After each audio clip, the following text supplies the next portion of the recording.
Es muy grato estar de nuevo con ustedes, con el ministro de la Defensa Nacional de Colombia, el abogado de Pereira, Luis Carlos Villegas, quien ha ocupado todas las posiciones sabidas y por haber. No le ha quedado ni una desde que estaba en la universidad, después de que egresó, Fondo Nacional del Ahorro, Federación de Cafeteros, viceministro de lo Económico de Asuntos Exteriores. Bueno, en el sector privado, presidente de la ANDI durante más de 18 años. Es el titular de la Asociación Nacional de Industriales de Colombia que más ha durado en esa posición. Fue embajador plenipotenciario del gobierno de Colombia en la primera fase de las negociaciones con las FARC por parte del gobierno. Después embajador en Washington. Y desde hace más de 2 años, un poco más, ministro de la Defensa Nacional. Es un hombre polifacético, frentero, como buen paisa.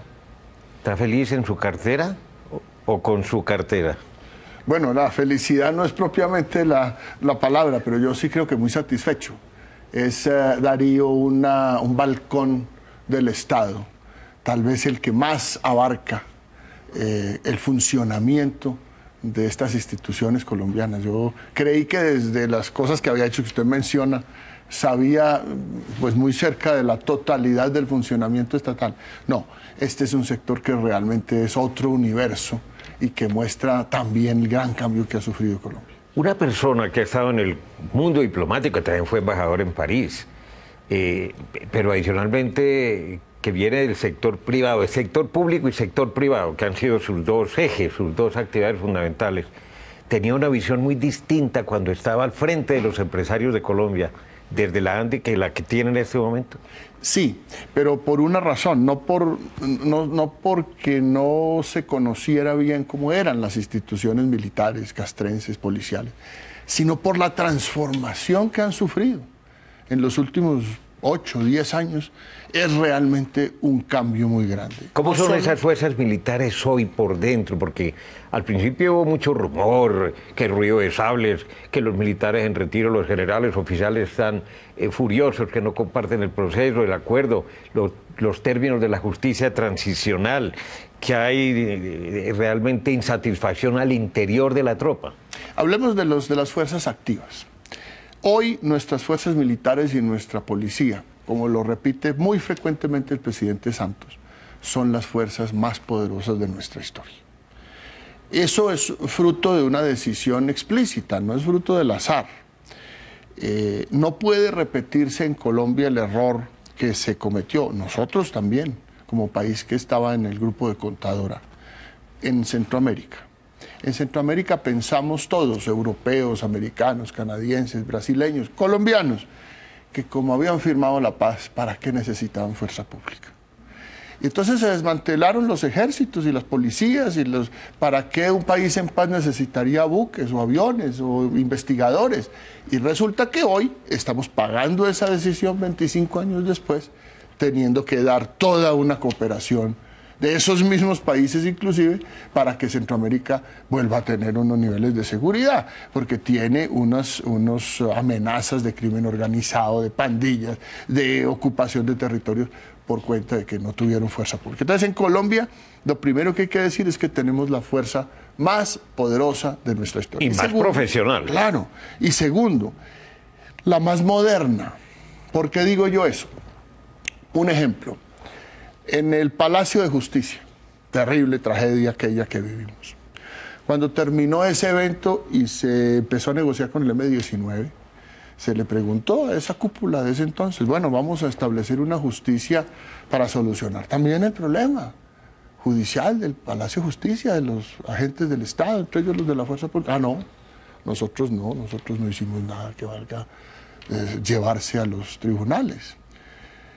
Hoy, cuando termina el conflicto con las FARC, el presidente dice, bueno, aquí hay la posibilidad de una institucionalidad que también le solucione el problema a la fuerza pública y a los agentes del Estado.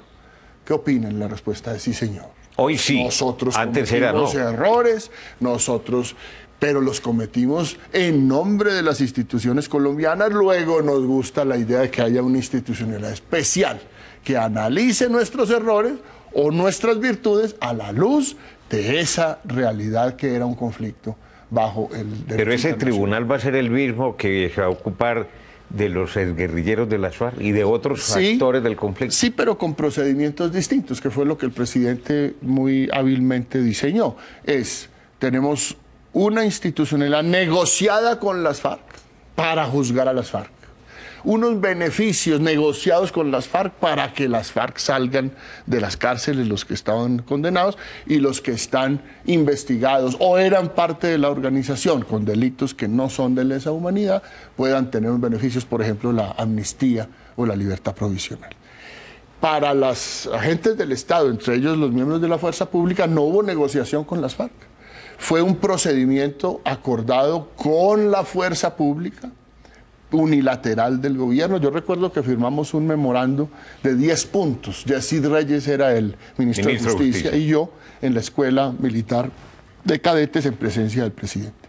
Esos 10 puntos se desarrollaron en un proyecto de amnistía y para las FARC y de renuncia a la acción penal y libertad provisional para los agentes del Estado, y después el acto legislativo, que eran 2 actos legislativos, uno para las FARC, otro para los agentes del Estado, y en buena hora las comisiones primeras resolvieron acumularlos y salió un solo acto legislativo. Pero son simultáneos, simétricos, pero diferenciados. ¿Por qué diferenciados? Al final del día, los agentes del Estado estaban actuando a nombre del Estado. Es decir, sus actos se presumen legítimos, legales. Y las FARC estaban actuando ilegalmente, luego sus actos se presumen ilegales. Esa es una gran diferencia en derecho. Por eso las consecuencias son distintas. Para los agentes del Estado no hay amnistía, hay una libertad condicional, hay una renuncia a la acción penal. Pero ellos tienen que reconocer también, confesar los excesos que pudieron haber incurrido. Si son responsables, sí, pero pueden ir a la JEP a decir, yo no soy responsable, vengo a contar mi verdad, mis argumentos son estos, mis evidencias son estas, mis circunstancias de modo, de tiempo, de lugar son estas. También puede ir a eso, a controvertir si, por ejemplo, ya fue condenado en la justicia ordinaria. Decir, no señora, hay un error, yo vengo aquí a que me analicen otra vez. Pero la justicia ordinaria continúa en esos procesos. No. Se pasan. La justicia transicional es absorbente. Es decir, a una persona que le van a investigar una conducta aparentemente ilegal en derecho penal, también si tiene investigaciones disciplinarias, viene. También si tiene investigaciones de la justicia penal militar, viene. Si la tiene de la justicia transicional anterior, de Justicia y Paz, también viene. Si tiene lo contencioso administrativo, absorbe todas las causas judiciales que tenga esa persona. ¿Para qué? Para que al final de los procedimientos encuentres el responsable o no esa persona, si al final haya un cierre, haya seguridad jurídica. Vuelvo a mi ejemplo anterior, y no estemos en el año 2047. En lo mismo. En las mismas que estamos hoy del año 1985, que es la gente de juzgado en juzgado llevando memoriales, unos pleitos que no terminan. Tiene que terminar. Y termina con una cosa que me parece a mí que es la esencia de la novedad internacional de esta institucionalidad. No es para la impunidad de esa justicia, es para la verdad y para la reconciliación. Aquí no hay justicia para que no haya castigo. Castigo va a haber si hay responsabilidad, pero es otro, porque es una justicia ¿para qué? Para que pasemos del conflicto armado a un país que pueda mirar el futuro. Interesante, muy interesante. Ya regresamos con el ministro de la Defensa, Luis Carlos Villegas, aquí en Caracol Internacional.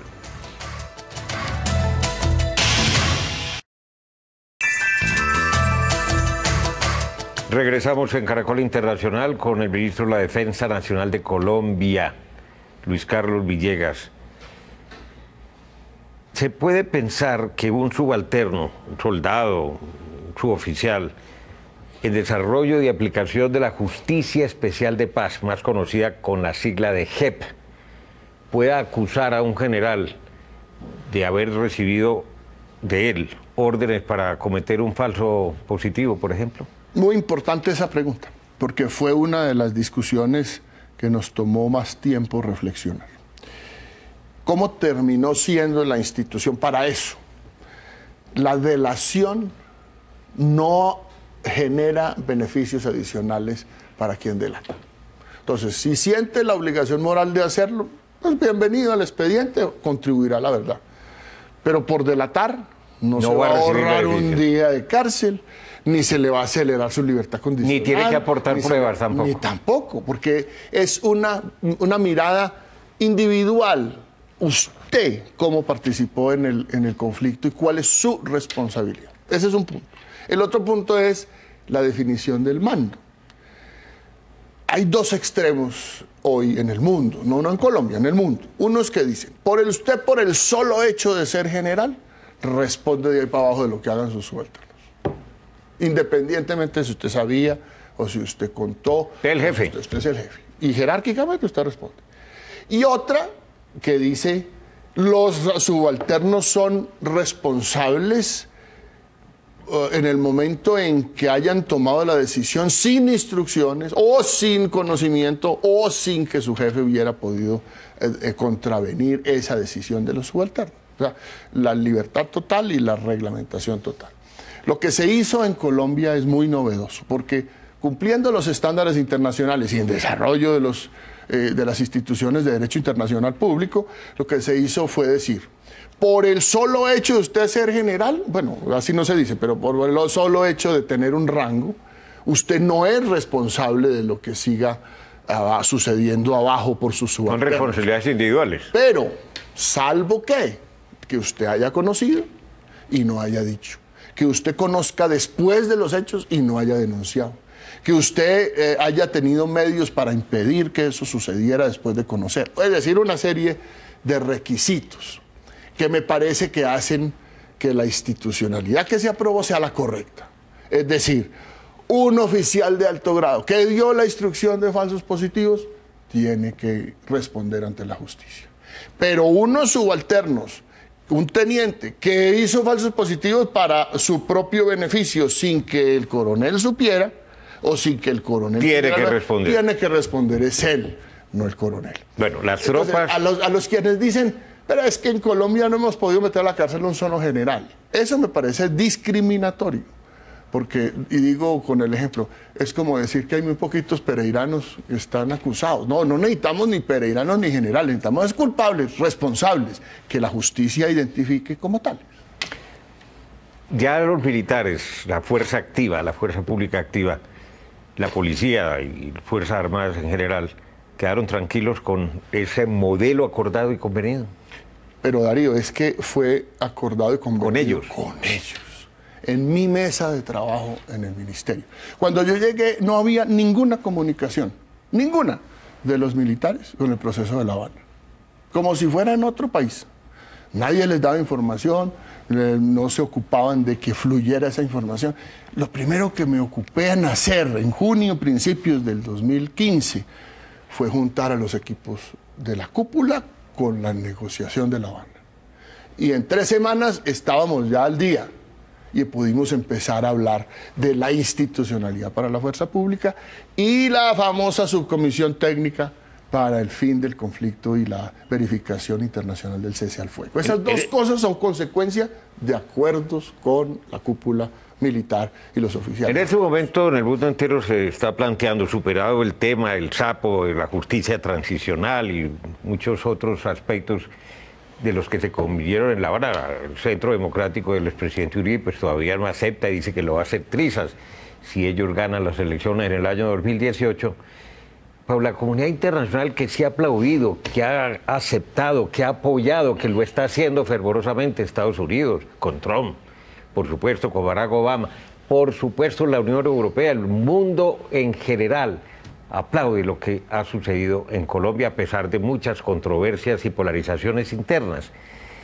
Se dice, ¿eso será estable? No hay las llamadas bandas criminales que son viejos grupos paramilitares reencauchados, muchas veces con disidentes, se habla de 300 disidentes de las FARC, se habla también de mucha gente del ELN, que está en proceso de negociación todavía, en conversaciones, que quieren seguir en el negocio del narcotráfico. Ese es el principal obstáculo para que aquí haya una paz verdaderamente estable y duradera.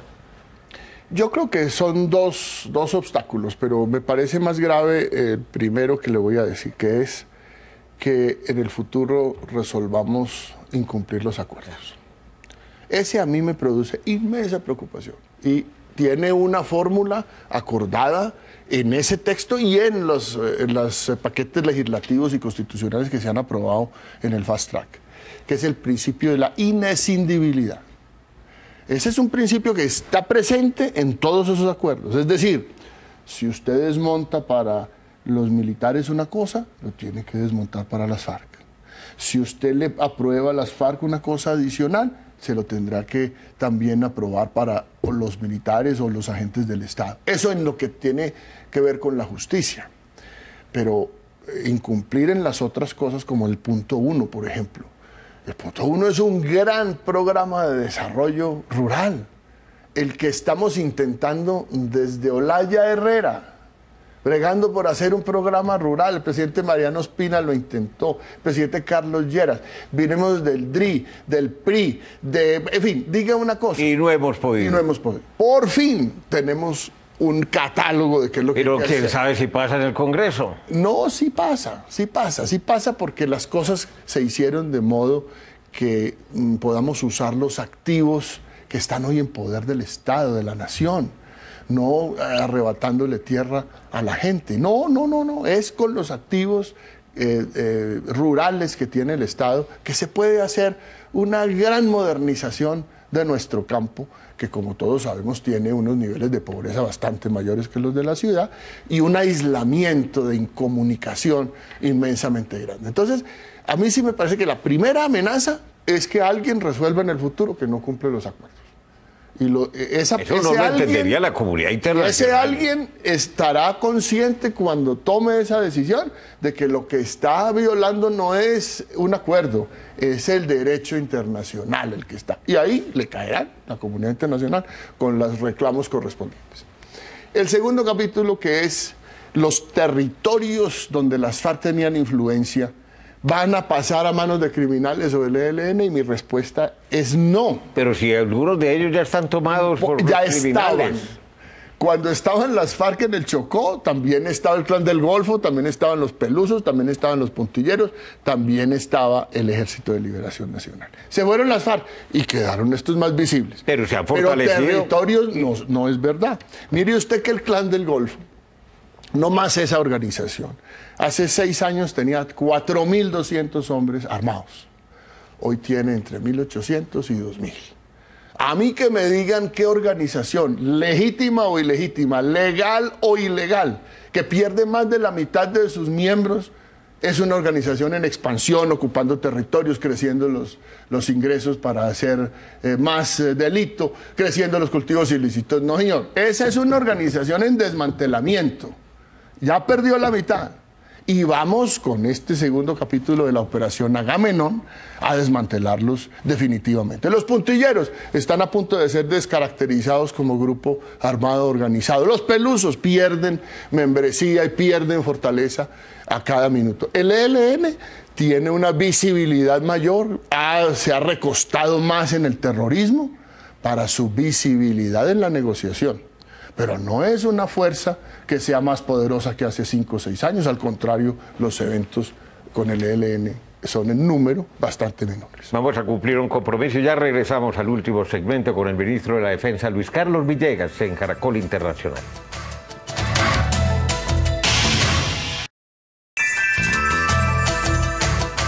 Ministro de la Defensa de Colombia, Luis Carlos Villegas. Grado de optimismo frente al resultado de las negociaciones con el ELN en Ecuador, de 1 a 10. 5. ¿Apenas? Apenas. ¿Cómo reaccionaría si el presidente decide aceptar la renuncia protocolaria que presentó con sus colegas? Con todo acatamiento. ¿Pero con extrañeza o con nostalgia? Con todo acatamiento y amistad. Él tendrá razones si toma esa decisión o tendrá razones si toma la contraria. ¿Y si lo ratifica? Aquí vengo otra vez a darle una entrevista dentro de 2 meses. Finalmente, señor ministro Luis Carlos Villegas, ¿qué otra amenaza ve usted?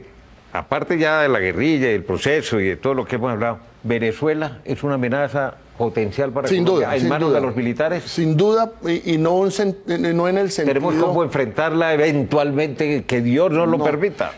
Más que una amenaza agresiva contra Colombia, es del que alguien, el tema del incidente, que eso puede ser, pero yo lo tengo por allá en menor calificación y estamos listos para responder. Eso es así. Usted lo vio en los ejercicios recientes. Pero bueno, no es eso. Es que lo que le pase a los venezolanos nos afecta. Contagia, cuando eran prósperos, pues nosotros teníamos esperanza en esa prosperidad. Hoy que están en una crisis, pues eso nos afecta. Me fui ayer a visitar unas guarniciones policiales por los lados de Sesquilé, de Guatavita. Y llegué a una tienda y había una persona hablando costeño. Le dije, ¿usted qué hace en Sesquilé hablando costeño? Y dijo, no, yo soy venezolano. Me tuve que venir. En un sitio como ese, frío, a 3.000 metros de altura, ya había una persona. Yo creo que nosotros hemos recibido un flujo de migración de Venezuela más grande que el que nos habíamos imaginado. Ministro, muy amable, muchas gracias. A usted, Darío, disfruto mucho esta conversación. Luis Carlos Villegas, ministro de la Defensa Nacional. Recuerden que ustedes pueden seguirnos en Twitter a través de nuestra cuenta @entératecaracol. También puede escribirnos a través del correo electrónico enterate@caracoltv.com.co. Visite nuestra página web www.noticiascaracol.com/entérate. Allí podrá acceder a todos nuestros capítulos completos y los espero como siempre la próxima semana.